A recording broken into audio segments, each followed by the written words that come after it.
le Capitaine Flamme. Tout le monde connaît le Capitaine Flamme, du Ta moment gueule où le générique. Ouais. Et ça, c'était il y a seulement un an. Et si on veut rendre ça plus débile, c'était il y a seulement 14 vidéos.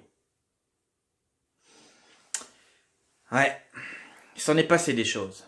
Bonjour à tous et bienvenue dans cette toute nouvelle vidéo qui va marquer le début d'un très long voyage. 15 semaines au total, c'est ce qui vous attend sur cette chaîne. Une vidéo par voyage et par semaine du Capitaine Flamme, une semaine après une vidéo pour le film, et la dernière semaine sera la conclusion de toutes ces histoires pour revenir un peu sur tout ce qui aura été dit et fait durant toutes ces semaines, et sûrement corriger les erreurs qui iront se glisser dans tout ce projet, car 14 vidéos sans problème, ce serait merveilleux, mais ça ne le sera pas. Il y aura forcément 2-3 trucs que je vais louper, que j'aurai mal interprété, mal compris, mal traduit, bref, corriger les erreurs que je vais forcément faire. Et également revenir sur tous les points qui font que cette série-là est très bien, mais également revenir sur tous les points qui font que cette série-là, quelquefois, c'est quand même un peu de la merde. Oui, de la merde. Oui, sacrilège, cette série a des points mauvais. Je préfère vous l'annoncer tout de suite.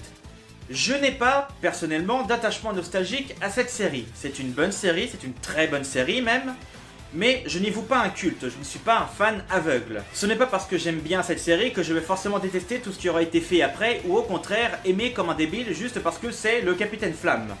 Imaginons que cette série-là qu'on connaît subit un remake durant les prochaines années, ou même un film qui est prévu en 2020. Je ne vais pas partir en disant que le film sera forcément de la merde parce que c'est pas comme la première série, ou alors justement parce que je suis un fan de la première série, je ne vais pas dire que le film ou la série qui vont arriver plus tard sont forcément géniales. Je précise ça pour les séries Cobra, j'aime beaucoup la première, par contre la deuxième, la série animation, c'est du n'importe quoi. Et la raison n'est pas parce que c'est différent de la première série que j'ai aimé, c'est juste que cette deuxième série, c'est mauvais. Par contre les OAV sont très bien, ce qui prouve que même si c'est différent de ce que j'ai aimé quand j'étais petit, je peux aimer autre chose, je sais faire la différence entre toutes ces séries, car je ne suis pas un fan nostalgique. Ce sont de très bonnes séries, point.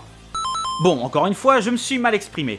Ce que je voulais dire, c'est que j'ai mon avis et vous avez le vôtre. Ce n'est pas parce que vous avez aimé quelque chose en étant petit que tout le monde aime forcément de la même façon que vous.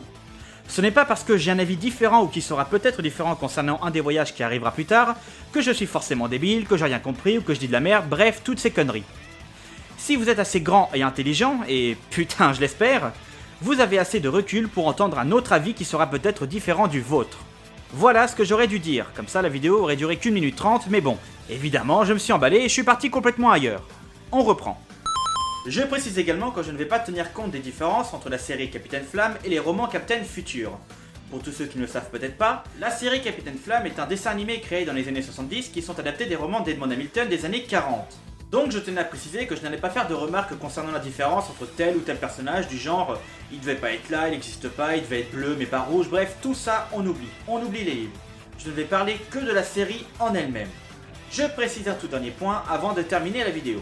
J'ai regardé toute la série en version française avec les sous-titres de la version japonaise. Non, ce ne sont pas les sous-titres malentendants qui eux traduisent la version française. J'ai regardé en version française avec les sous-titres qui eux sont traduits par rapport à la version japonaise. C'était juste pour savoir les différences qu'il pouvait y avoir entre les deux, également si elle était beaucoup affectée par la censure, bref ce genre de détails. Donc je vais principalement parler de la version française et quelques rares fois je vais mentionner la version originelle. Maintenant que tout ça est expliqué, on se retrouve très vite pour le début de ce très long voyage.